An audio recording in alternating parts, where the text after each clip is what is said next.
औज़ुबिल्लाहिमिनश्शैतानिर्रजीम बिस्मिल्लाहिर्रहमानिर्रहीम। अस्सलाम वालेकुम नाज़रीन, उम्मीद करती हूँ आप सब लोग ठीक होंगे, खैरियत से होंगे, अपने अपने घरों में आबाद होंगे। अल्लाह ताला आप सब लोग को हमेशा ऐसे ही खुश रखे और अपने अपने घरों में आबाद रखे। मैं हूँ आप सबके सामने हिरा आसिम और आज हम जिस टॉपिक पे बात करेंगे वो है तुम्हारी कामयाबी का राज। हमारी कामयाबी का राज क्या है? क्या है हमारी कामयाबी का राज? तुम्हारी कामयाबी का राज कभी सोचा है? तुम्हारी जिद, जिद्दी बच्चे बन जाओ। कामयाब होना है, मंजिल को पाना है, जिद्दी बच्चा बन जाओ।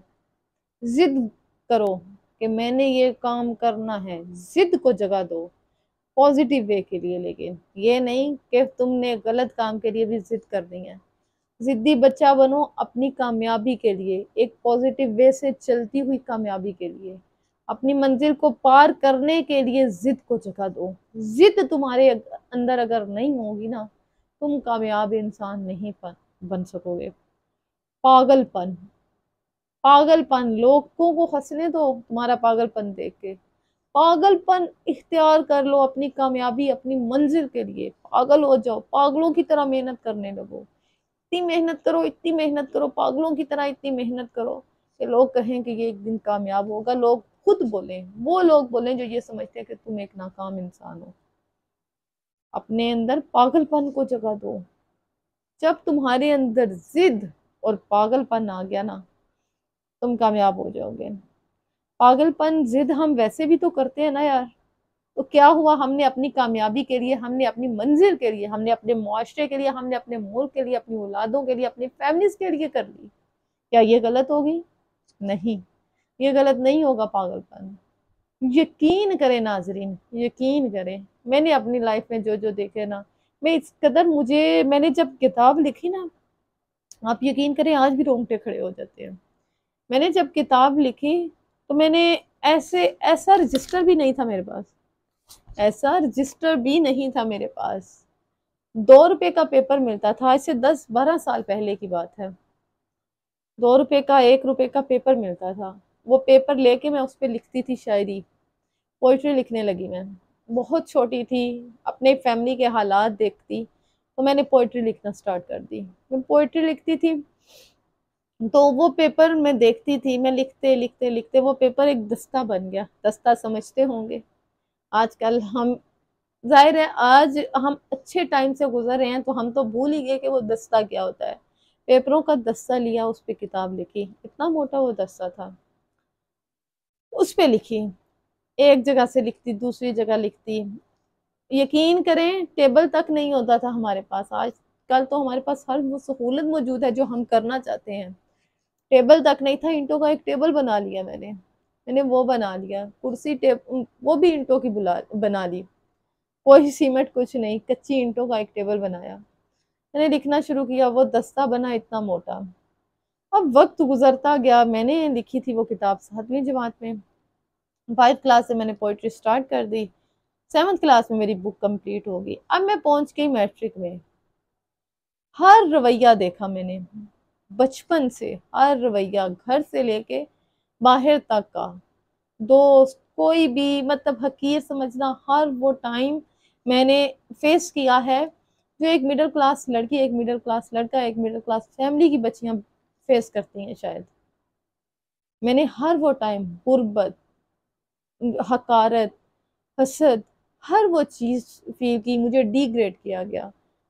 अब जब मैंने किताब लिख ली तो आप यकीन करें, जब 4-5 साल का अरसा गुजर गया और मैं ना उम्मीद होने लगी कि अब नहीं होगी, तो कुछ भी होता ना, तो ये किताब है ना, मैं उसको ऐसे फाड़ने लगती थी, पागल होने लगती थी। लेकिन जब मैं फाड़ती थी ना, मैं सिर्फ एक इशारा देती थी कि मैंने अपनी किताब को दुनिया के सामने आया हुआ देखना चाहती हूँ। मैं एक इशारा देना चाहती थी। मैं अपनी उस किताब को दूसरे पेजेस पे लिख लेती थी, फिर मैं उसको फाड़ देती थी। मेरे वालिद साहब यकीन करें, एक दिन इतना गुस्सा हुआ कि उन्होंने, जाहिर है वो भी एक गरीब इंसान था यार, वो क्या करता। और उस दौर में हम जैसों की मदद कौन करता है? मदद तो उसकी की जाती है जिसके पास सब कुछ होता है, अमीर की मदद की जाती है। हकीकत बात है जो दुनिया में आजकल के दौर में। एक दिन मेरे वालिद साहब को इतना गुस्सा आया कि उन्होंने मुझे गली से घसीटा। मैंने जब अपनी किताब फाड़ी ना, क्योंकि मैं पागल होने लगती थी, मैंने आपको बताया मैं जिद्दी थी, मुझे खुद नहीं समझ आता था कि मैं शायद नफसियाती हो गई हूँ। ऐसा होने लगा था मेरे साथ। मेरे वालिद साहब ने मुझे बालों से घसीटा, घसीटते हुए अंदर ले गए और इतना मारा कि आप सोच भी नहीं सकते। मेरे पे उस मार का असर नहीं हुआ। मैं पागल थी अपने ख्वाबों के लिए। मैं उस शख्स को देख चुकी थी दुनिया से जलील होते हुए। यकीन करें, मैं उस शख्स को देख चुकी थी दुनिया से जलील होते हुए, और मैं उसको नाम बनाना चाहती थी, उसको इज्जत दिलाना चाहती थी।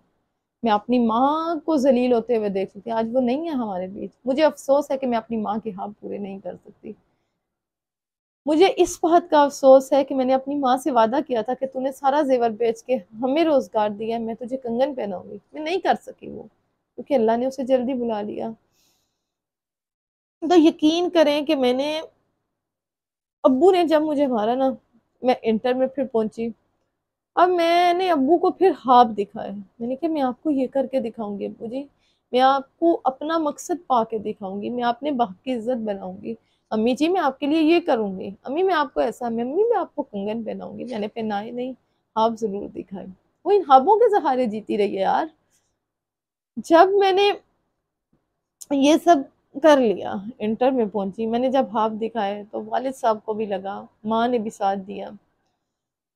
तो मेरी किताब के लिए मैंने कोशिश की। क्या कोशिश की? 50 रुपया गाड़ी का वैगन का किराया, ना पता कब किताबें पब्लिश कहाँ होती है। चल पड़ी ऐसे रास्ते।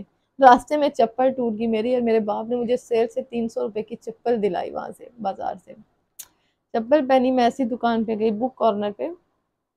वहां पे मेरी एक अंकल से मुलाकात हुई, उन्हें मैंने वो अपना दस्ता दिया।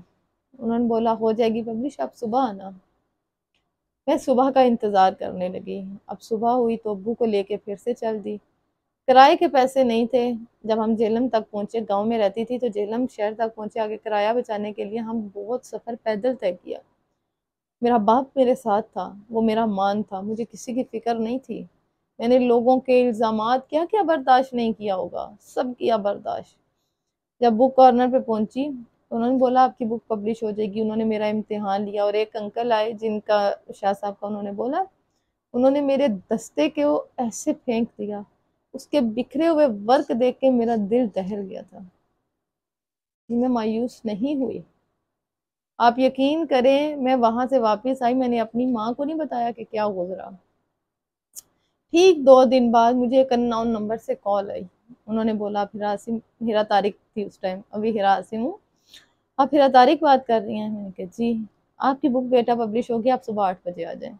जिन अंकल ने मेरी बुक को फेंका, उन्होंने उन वर्क को जोड़ के मेरी किताब, उसको किताब बनाया, मेरा साथ दिया। और यकीन करें, मैं अभी आपको दिखाती हूँ मेरी वो किताब। ये ये देखें, ये है मेरी वो किताब। ये मेरी वो किताब है जिसके मैं शाया करवाने के लिए पागल थी। और इस किताब के बाद यकीन करें तकरीब रूनमाई हुई, उसमें क्या क्या स्टेजेस हुई। मेरी जिंदगी की कहानियां ऐसी हैं कि मैं आपको क्या क्या बताऊं, वीडियोस बहुत लंबी हो जाती हैं। लेकिन बताने का मकसद ये होता है कि इंसान में एक उमंग जागे कि यार जब ये कर सकती है तो मैं क्यों नहीं कर सकता। तकरीब रूनमाई हुई, मैं जो अपने बाप को इज्जत दिलाना चाहती थी वो मैंने दिलाई है। मैंने वो इज्जत अपने बाप को दिलाई, उन लोगों से दिलाई जिन्होंने मेरे बाप को जलील किया। उन्होंने ही मेरी तकरीब रुनमाई में मेरे बाप को सल्यूट किया कि तुम इसके बाप हो। मुझे फख्र है, उन्होंने बोला कि हमें फख्र है कि तुम्हें खुदा ने ऐसी बेटी दी है, और हम दुआ करते हैं कि अल्लाह हमें भी ऐसी बेटी दे।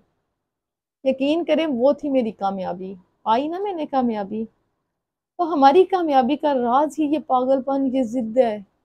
लेकिन उसके लिए हमें पागल होना पड़ता है। जो हमारे ख्वाब ऐसे हों, जब हमें हालात मजबूर कर दें, तो हमें ये सब कामयाबी हासिल करनी पड़ती है।